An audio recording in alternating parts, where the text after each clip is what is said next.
தலைமைச் செயலகத்தில் வேலை செய்கிற ஒரு சீனியர் எம்ப்ளாயி ஒருத்தர் விஜயனுடைய இந்த 1 மாதம் 2 மாதம் நடவடிக்கைகளை வந்து பார்த்துட்டு அவருடைய கலீக்கிட்ட வந்து ஒரு விஷயம் வந்து பேசியிருக்கார்.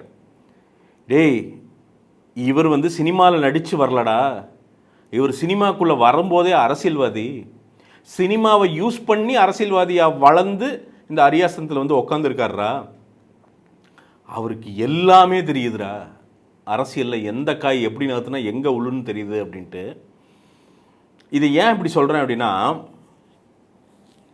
டெபியூ ஃபஸ்ட்டு ஒரு கட்சியாக உள்ளிறங்கி ஒரே சின்னத்தில் தன்னோட வேட்பாளர்கள் மட்டுமே நிறுத்தி ஜெயிக்கிறது விட்டுருங்க, 35% அப்படிங்கிறது தமிழக வரலாற்றிலே நடக்காத ஒரு சாதனை, ஒரு அரசியல் சாதனை.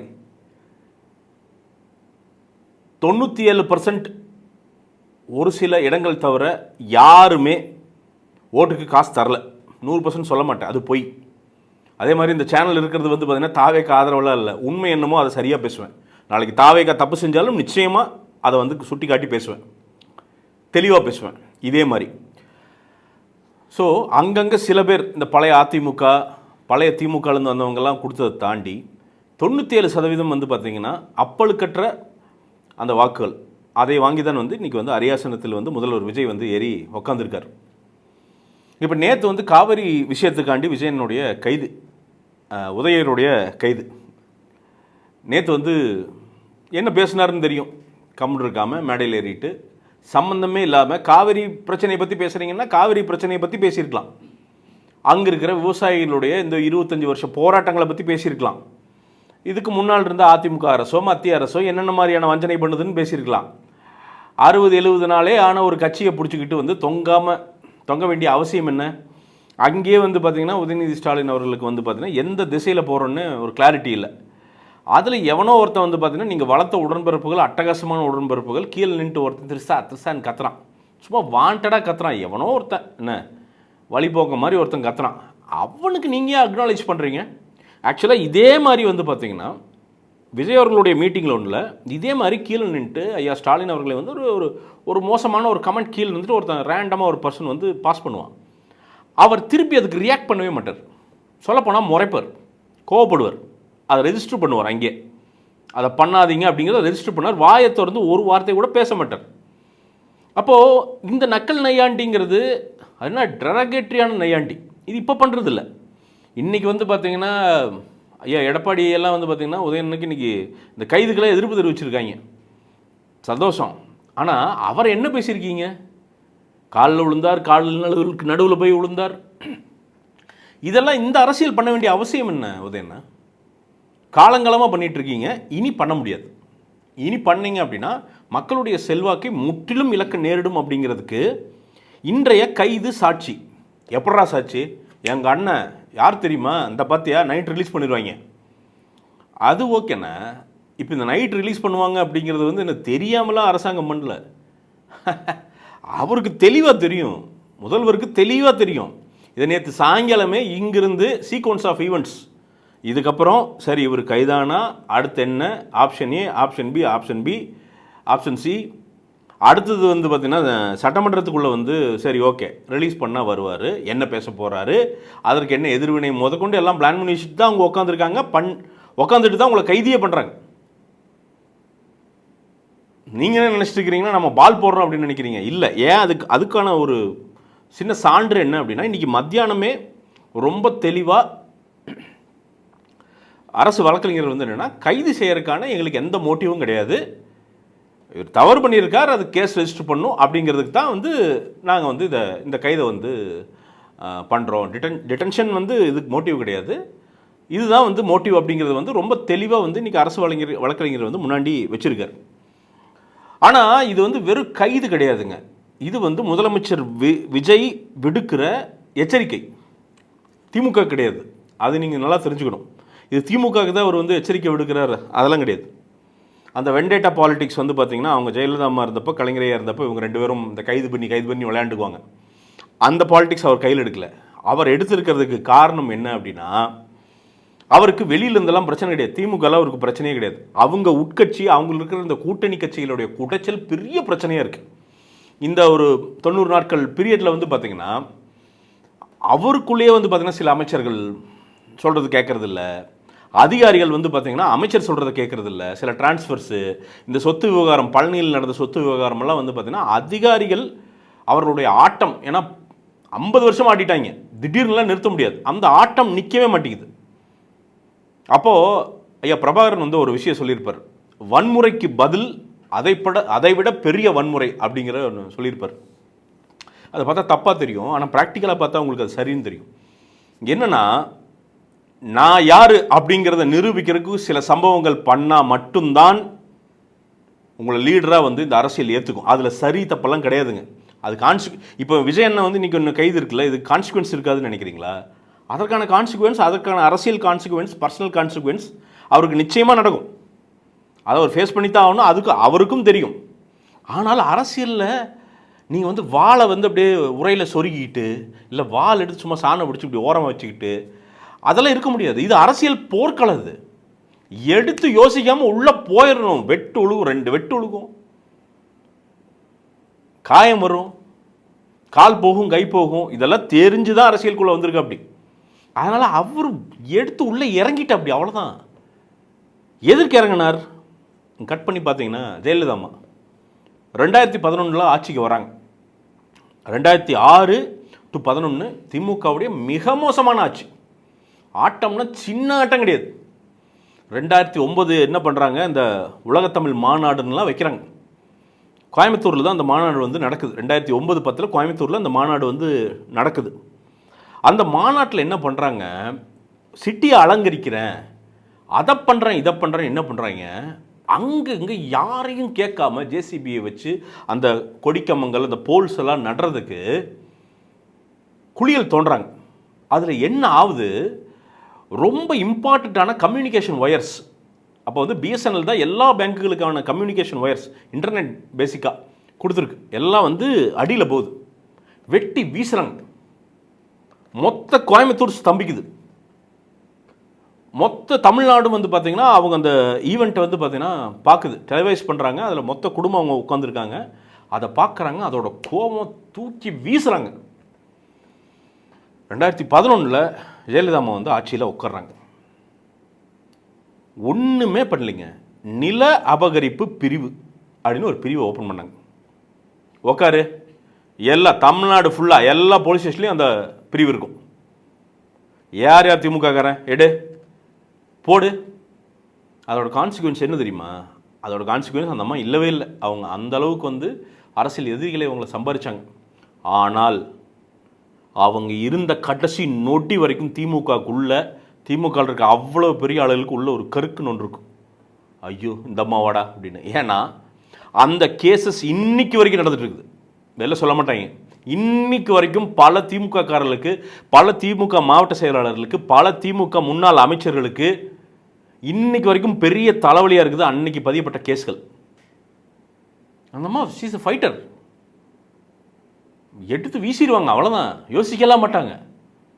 நீங்கள் அந்த சண்டை போடலின்னா திமுகவை எதிர்த்து நீங்கள் அரசியல் பண்ணவே முடியாதுங்க. கத்தி இருக்கு, எடுத்துருவேன் அப்படின்லாம் சொன்னீங்கன்னா திமுக பயப்படவே பயப்படாது. 90 நாளாக திமுகக்கு என்ன ஃபீலிங்னா, நாம தான் ஆட்சியில் இருக்கோம், ஏன்னா அரசு அதிகாரிகள் நம்ம கண்ட்ரோல் பண்ணிடுறோம். நாம் பேசினா அரசு அதிகாரிகள் கேட்குறாங்க, அதுபடி வந்து பார்த்தீங்கன்னா அவன் நடந்துடுறான், நிறைய விஷயங்கள் நடக்குது. அதனால் இவர் என்ன சிஎம், பெரிய டம்மி சிஎம், என்னத்தை பண்ணிடுறாரு இவர் அப்படின்னு நினைக்கிறப்போ அவர் ஒரு மெசேஜ் அனுப்புகிறார். இது வந்து மெசேஜ் யாருக்கு மெசேஜ்னா, முதல் திமுகக்கு. என்னென்னா, டேய் அல்லு சில்லு சின்னவன் எல்லாம் தூக்கல, உங்கள் தலைவனையே தூக்குறதுக்கு எனக்கு முடியும், அதெல்லாம் ஒன்றுமே கிடையாது, அதெல்லாம் ஒரு பிரச்சனையே கிடையாது. இன்றைக்கி கூப்பிட்டு போய் சும்மா அப்படி டூர் காமிச்சு தான் நைட்டு வந்துடுவார் உதயநவல்ல. ஆனால் இதை என்னால் செய்ய முடியும் அப்படிங்கிறத அவர் ரெஜிஸ்டர் பண்ணுறார். நாளைக்கு இதில் வந்து சலங்கை கட்டிட்டு ஆட போடுறார் உதயண்ணன் சட்டமன்றத்தில், அதுவும் நடக்கும். ஹீ இஸ் ரெடி, வா சண்டை போடலாம், க்ளவுஸு போடு, இந்தா 2 பக்கம் போட்டு நிற்கிறாங்கல்ல அந்த மாதிரி க்ளவுஸு போடு, வா சண்டைக்கு வா அப்படிங்கிறதுக்கு ஒன்று நவுத்துறார். 2வது மெசேஜ் என்ன சொல்ல வர்றார் அப்படின்னா, எல்லா கூட்டணி கட்சிகளுக்கும், இங்கே வார், நான் உட்காந்து பொத்தி பயந்து ஐயோ நீங்கள் தான் எங்கள் கூட்டணியில் இருக்கிறீங்க, உங்களால் தான் நான் வாழ்கிறேன் அப்படின்ட்டு பயந்தெல்லாம் ஆட்சி செய்ய முடியாது. நான் என்ன தோணுதோ அதை பண்ணுவேன்.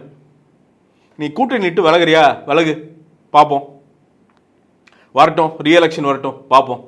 ஐ am ready to fight, I am ready to face any consequence. என்ன பிரச்சனை வந்தாலும் ஃபேஸ் பண்ணுறதுக்கு நான் ரெடிங்கிறதுக்கான மெசேஜை கூட்டணி கட்சிகளுக்கு விடுறாங்க. தன்னை சார்ந்த அமைச்சர்கள் கீழ் இருக்கிற அதிகாரிகளுக்கு ஒரு உதயநிதி ஸ்டாலின், தொடர்க்கே பயப்படுற உதயநிதி ஸ்டாலினையே என்னால் நகுத்தி விளையாட முடியும் அப்படின்னா நீ ஏமாத்திரம். இந்த மெசேஜை மெயினாக ரெஜிஸ்டர் பண்ணுறாரு. இனி அடுத்து இது வந்து சும்மா இது நீங்கள் இப்போ நீங்கள் பார்க்குறது வெறும் ட்ரெய்லர். அடுத்து எக்ஸ் அமைச்சர்கள் லிஸ்ட்டு ஒன்று 2-3 வச்சுருக்காங்க. இப்போவே 2-3 எனக்கு தெரிஞ்சு ஒரு அமைச்சர்லாம் பார்த்தீங்கன்னா ஒரு பத்திரிகையில் ஒரு எக்ஸ் அமைச்சர் இப்போ தான் தலைமை வந்து நேத்தோ முந்தானேத்தோ சம்பவம் பண்ணியிருக்கான். என்ன பண்ணியிருக்கான்னா இனி வரும் உங்களுக்கு, நீங்கள் அதை தெரிஞ்சுக்குவீங்க. அவர் அரெஸ்ட் ஆகும்போது யாருன்னு தெரிஞ்சுக்குவீங்க. அவரை பற்றியான உண்மை கட்டுரை ஒன்று பெரிய பத்திரிகை ஒன்று எல்லாம் எழுதிடுச்சு. தலைவன் தெரிஞ்சு போச்சு, மோப்பம் முடிச்சிட்டார். ஏன்னா அங்கங்கே வந்து ஒற்றர்கள் வச்சுருப்பாங்க இல்லையா, எதுக்கு வைக்கிறாங்க, தான் திருட்டு வெளியில் வரக்கூடாதுன்னு வச்சுருப்பாங்க இல்லையா. போயிட்டு அந்த பத்திரிகைகிட்ட பேசி பத்திரிகையை ஃபுல்லாக அந்த வருஷனே வராமல் பண்ணியிருக்காங்க. அந்த எடிஷனே, அந்த மொத்த பத்திரிகையே வராமல் ஒரு வேலையை வந்து பண்ணியிருக்காங்க. அதுக்கு பெரும் பணம் மாறிச்சா இல்லை வந்து அதிகாரத்தை வச்சு மிரட்டினாங்களா தெரியல. ஆனால் அது வரல, வேற ஒரு வருஷன் தான் வந்துச்சு. இது தலைமைக்கு தெரியும், இன்றைக்கி இருக்கிற முதல்வருக்கு அது தெரியும். இதான் ரெடி பண்ணுற, அப்படி யோசிக்காத, தூக்கு, அவ்வளோதான். அதுக்கான ஆரம்ப சம்பவம் தான் ட்ராயில், அந்த பழைய ட்ராய் இப்போ இல்லை, இது இல்லை, அப்படி ஒட்டியாந்து வந்து முதல்ல எடுத்தனும் அந்த பெரிய ஜெயண்ட் ஒருத்தனை சைடில் கழுத்தில் குத்துவார் தெரியுமா, பிராட் பிட்டு. அதுதான் இன்றைக்கி நடந்த விஷயம். அது என்னன்னா, அது மெசேஜ், முதல்ல ஜெயண்ட்டை பிடிக்கிறேன், அங்கேயே அடிக்கிறேன், அப்புறம் நீங்கள்லாம் வாங்கடா, சண்டை போடலாம் வாங்கடா. ஸோ இன்றைக்கி முதல்வர் எடுத்திருக்கிற இந்த முடிவு, இந்த கைது, இப்போ இது என்ன அதிகார துஷ்பிரயோகம் அப்படின்ட்டு வந்து பார்த்தீங்கன்னா எல்லாம் புஷ்ஷுன்னு கத்திட்டு இருக்கானுங்க. அப்போ நீங்கள் பண்ணதெல்லாம் எல்லாம் என்ன? எனக்கு சாட்டை துரைமுருகன் மேலே நிறைய விமர்சனங்கள் உண்டு, அது இன்னொரு நாள் பேசுவோம். அவர் வாங்கியிருந்த கார்லாம் நொறுக்குனாங்க. யார் கைது செய்யப்பட்டார்களோ அத்தனை பேருடைய செல்ஃபோன்கள் பதிவுகள் செய்யப்பட்டு அந்த டேட்டாக்கள் திருடப்பட்டு, நாம் தமிழரில் இந்த கட்சியில் இருக்கிற நிறைய பேர் மேலே எனக்கு விமர்சனம் இருக்குது. ஆனால் இதுக்கு நம்ம குரல் கொடுத்தே ஆகணும். அந்த டேட்டாக்கள் திருடப்பட்டு அது எல்லாம் வந்து பார்த்திங்கன்னா அப்பப்போ வந்து பார்த்திங்கன்னா ஒரு யூடியூபர் மூலமாக உட்காந்து பகிர்ந்து சிரிச்சிட்டு இருந்தாங்க 2 வருஷம். அரசாங்கத்தை கேள்வி கேட்ட ஒரே காரணத்துக்காண்டி சவுக்கு அப்படிங்கிற பத்திரிகையாளர் தான். ஏன்னா மற்றவன்லாம் வந்து சொம்படி சித்தனுங்க. அவர் வந்து பத்திரிகையாளரோட வேலையை பார்த்தார். கஞ்சா கேஸ் கொண்டு போகும்போது கார் உள்ள வந்து அடிச்சு பெண்களை விட்டு அறைய விட்டு, பெண் போலீஸை விட்டு அறைய விட்டு, அவங்க அம்மாவுக்கு வந்து பார்த்தீங்கன்னா கடைசியில் வந்து அந்த ப்ரெஷர் தாழ முடியாமல் தான் அவங்க அம்மா இறந்தாங்க. இன்னும் பல பத்திரிகையாளர்கள், பல பேர் இந்த அதிகாரத்துக்கு எதிராக பேசினவங்க, அவங்க சொல்கிற ஒரே விஷயம், ஒரு சீனியர் பத்திரிகையாளர்கிட்ட பேசிகிட்டு இருந்தேன், இந்த எதிர்த்தவர். அவர்கிட்ட என்னென்ன உங்கள் லைஃப்பில் என்னென்ன வேணும்னு நினைக்கிறீங்கண்ணா? ஒன்றும் இல்லைப்பா, காலிங் பெல் அடித்தாலே அம்மா பதட்டமாயிடுறாங்க, ஏதாவது சம்மன் கொடுக்க வராங்களான்னு. திமுக ஆட்சியில் இருக்கிறப்ப சொல்கிறேன். இப்போ அம்மா அப்பா வந்து நிம்மதியாக தூங்கணும். நான் ஒன்றும் அவ்வளோ பெரிய அயோக்கியத்தனமெல்லாம் பண்ணல, இவங்களை எதிர்த்து கேள்வி கேட்டேன், அவ்வளோதான். அந்த நிம்மதியை மட்டும் அவங்களுக்கு தந்துடணும் அப்படின்னு. எவ்வளவு பேர் பயந்து கிடந்தாங்க தெரியுங்களா? கைகள் கால்கள் எத்தனை பேருக்கு உடைக்கப்பட்டது. அஜித் குமார் செத்தாரு, இந்த ஏழை பையன் செத்தானே, அதெல்லாம் என்னது துஷ்பிரயோகம் இல்லையா? அதிகார துஷ்பிரயோகம் இல்லையா? இளம் தலைவர் உணவு அருந்தாமல் அது வரைக்கும் கூட்டிகிட்டு போகிறீங்க. ஒரு வேளை தாங்க சாப்பிடாமல் இருக்காரு. நான் அது வந்து சரின்னு சொல்ல, அதிகார துஷ்பிரயோகம் தான். நீங்கள் பண்ணது என்ன? நீங்கள் செய்ததுக்கான எதிர்வினை இன்னைக்கு நடந்துட்டு இருக்குது, உங்கள் கண்ணுக்கு முன்னாடி நடந்துட்டு இருக்குது. நீங்கள் இன்னைக்கு பத்திரிகையாளர்னு குதிக்கிறீங்களா சலங்கை கட்டிட்டு? எல்லாருமே அன்றைக்கி சொல்லியிருக்கணும். நான் இன்னைக்கு சொல்கிறேன், உதயண்ணனை கைது பண்ணது தப்பு. இப்போ சொல்கிறேன், அவர் மேல் வழக்கு சரி, தப்பு பண்ணிட்டார், வழக்கு சரி, கைது தவறு. திமுக இருந்தப்போ திமுக வாடகை வாய்களுக்கு யாராவது ஒரே ஒருத்தன் இந்த மாதிரி நியாயமாக பேசுறதுக்கு வாயை திறந்துருப்பீங்களா யாராவது? இன்னைக்கு நீங்கள் அனுபவிக்கிற இந்த மிகப்பெரிய தோல்விக்கு காரணம் அதுதான். இன்னொன்று ஒரு விஷயம் புரிஞ்சுக்குங்க. இன்னொன்றும் முதல்வர் விஜய் அவர்கள் வந்து உங்களுக்கு எடுத்து காமிச்சிருக்காரு. இது உங்களுக்கு புரியுதா புரியலையான்னு தெரியாது. ஆப்வியஸ்லி புரியாத மாதிரி ஒரு மாதிரி இந்த குரங்கு சேட்டை தான் பண்ணுவாங்க. இந்த இப்போ கூட பார்த்தேன் அந்த இதில் ஒருத்தன் பார்த்தீங்கன்னா அந்த பேரிகேடு மேலே குரங்கு மாதிரி தவறாக கமிஷனர் போய் முதுகிலே ஒன்று போடுறாரு, இந்த அறிவு எட்டவனேன்ட்டு. ஏன்னா அது மனிதத்தன்மையே இல்லாத ஒரு ஆட்களாக உங்களுக்குள்ள கும்பலாக பேசிக்கிறீங்களே தவிர பொதுமக்கள் என்ன நினைக்கிறாங்கிறது உங்களுக்கு புரியவே மாட்டேது. உங்கள் கும்பல்களை தவிர இந்த திமுகவோட கோர் கும்பல், இந்த ஐடி கும்பல், அப்புறம் இந்த மாவட்ட செயலாளர், இளம் தலைவர்னு ஏங்க அவர் பையன் இளம் தலைவர் விட்டால் பரவாயில்லைங்க. ஏங்க அவருக்கு அண்ணன் எல்லாம் வந்து பார்த்தீங்கன்னா அவர் பையன் காலேஜ் முடிச்சு அடுத்து கல்யாணத்துக்கு ரெடி ஆகிட்டு அப்படி தலைவர்னு கூப்பிடுங்க, தப்பு இல்லாதுன்னு இளம் தலைவர், அதுவே ஒரு காமெடின்னு வச்சுக்கோங்க. இப்போ என்ன முதல்வர் காட்டியிருக்காரு அப்படின்னா இன்றைக்கி இவ்வளோ பெரிய கைது, பெரிய போராட்டங்கள் தமிழ்நாடு ஃபுல்லாக பார்த்தீங்களா? இந்த கோர் திமுக காரங்க சும்மா சலம் கட்டி அப்படி இப்படின்னாங்க, அதுவுமே 2 மணி நேரம் தான் நடந்துச்சு. யாருமே உணர்ச்சி மிகுதியில் போய் ரோட்டில் உக்காந்து உதயண்ணனுக்காண்டி யாருமே கொடி பிடிக்கல அப்படிங்கிறத உங்களால் பார்க்க முடியுதா முடியலையா? இதை ஏன் நான் சொல்கிறேன் அப்படின்னா, இதே மாதிரி சிமிலர் சம்பவம் ஒன்று ஐயா கலைஞர் அவர்களை வந்து அம்மா ஜெயலலிதா அவங்க வந்து அரெஸ்ட் பண்ணாங்க. அன்னைக்கு கொந்தளிச்சவன் திமுக காரன் மட்டும் கிடையாது. நல்ல ஞாபகம் இருக்கும் உங்களுக்கு. அதுக்கப்புறம் வந்து சன் டிவி வந்து ஒரு நேரலை போட்டாங்க, எல்லாரையும் ஃபோன் கால், நீங்கள் இந்த கருத்தை இந்த கைதை பற்றி நீங்கள் என்ன நினைக்கிறீங்க அப்படின்ட்டு வந்து ஒரு நாள் ஃபுல்லாக போட்டாங்கன்னு நினைக்கிறேன். அந்த பின்னாடி அப்போல்லாம் இந்த சன் டிவி வந்து பார்த்திங்கன்னா ரேஜ் பைட்டு தான். ஏன்னா வேறு மீடியாவே கிடையாது, அவங்க நினச்சதை பண்ண முடியும் சன் டிவினால். அந்த ரேஜ் பைட் பண்ணிகிட்டு இருந்தாங்க. அப்போது முக்கால்வாசி பேர் அதிமுக இருக்கிறவங்க தான் கூப்பிட்டு அந்த அம்மா வந்து வண்டியாக கேட்டான் அந்த ஃபோனில். ஏன்னா அது வந்து பொதுமக்களை பாதிச்சது. கலைஞரையாவுடைய அரெஸ்ட் வந்து பொதுமக்களை பாதிச்சது. ஏன்னா எல்லாருமே அவர் ஓரளவுக்கு நல்லதானே பண்ணார், இந்த அம்மா ஏன் போய் இப்படி அரெஸ்ட் பண்ணுறாங்க அப்படிங்கிற கோபம் இருந்தது.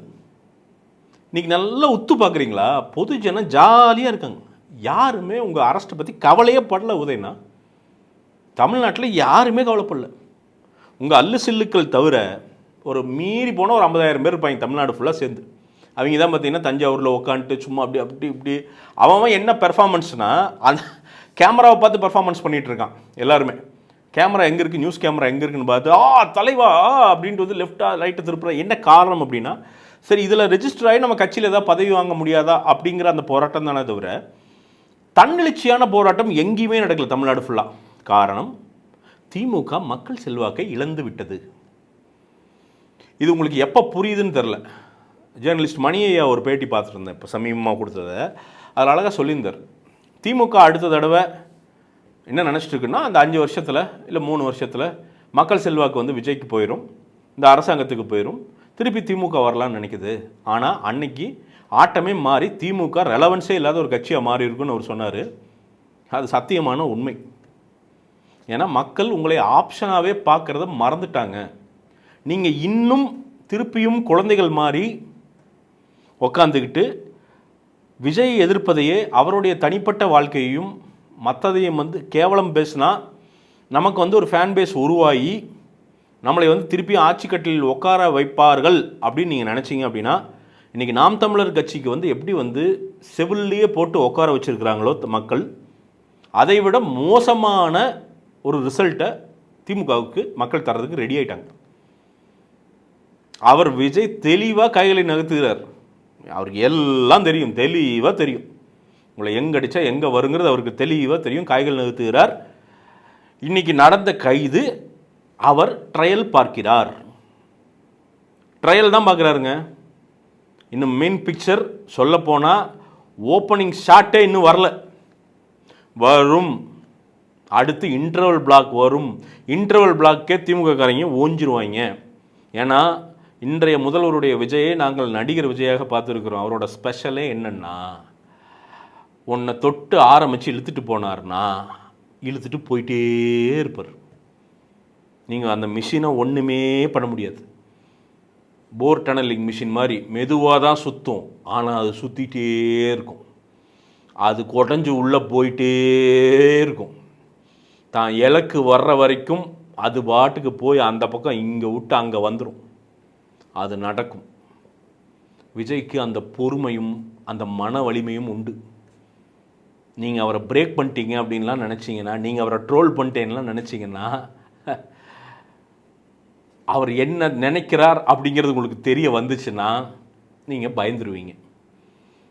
அதனால் இதற்கு ரொம்ப எளிய ஆல்டர்னேட் ஒன்று இருக்குது. ஆக்கப்பூர்வமான அரசியலை இன்றைக்கி அண்ணாமலை எடுக்கிற மாதிரி எடுத்தீங்க அப்படின்னா மக்கள் பெட்டராக உங்களை பார்ப்பாங்க. இந்த கிமிக்ஸ், இந்த கேவலம் பேசுவதெல்லாம் உங்களுக்கு ஓட்டு வரும் அப்படின்னு நீங்கள் நினச்சிங்கன்னா வராது. இன்னொரு கூடுதல் தகவலையும் சொல்லி முடிக்கிறேன். எல்லா மிஷினையும் குளத்தூரில் பார்த்துட்டாங்க, செக் பண்ணிட்டாங்க, கம்ப்ளீட்டாக A to Z. இதை வந்து வெளில கொண்டு வர மாட்டாங்க. ஏன்னா அது ரொம்ப கேவலங்கிறங்காட்டிக்கு கம்ப்ளீட்டாக தரவாக எல்லாம் ஒரு மிஷின் விடாமல் செக் பண்ணிட்டாங்க. ஒரு ஓட்டு கூட மிஸ் ஆகலை. ஐயா ஸ்டாலின் தோற்றது உண்மை. மிஷின்லாம் ஓட்டை இல்லை, பாஜக சதியும் இல்லை, தாவேகா சதியும் இல்லை. தோல்வி உண்மை. இனியாவது நம் தோல்வி உண்மை, நாம் தோற்றது உண்மை. ஆட்சி மாறிடுச்சு, வேற ஒரு ஆட்சியில் இருக்கிறோம், சரியாக நடந்துக்குவோம் அப்படிங்கிற ஒரு எண்ணத்தோட அத்தனை வெறும் நடந்தால் நல்லதுன்னு நான் நினைக்கிறேன். இன்னொரு வீடியோவில் சந்திப்போம். வணக்கம்.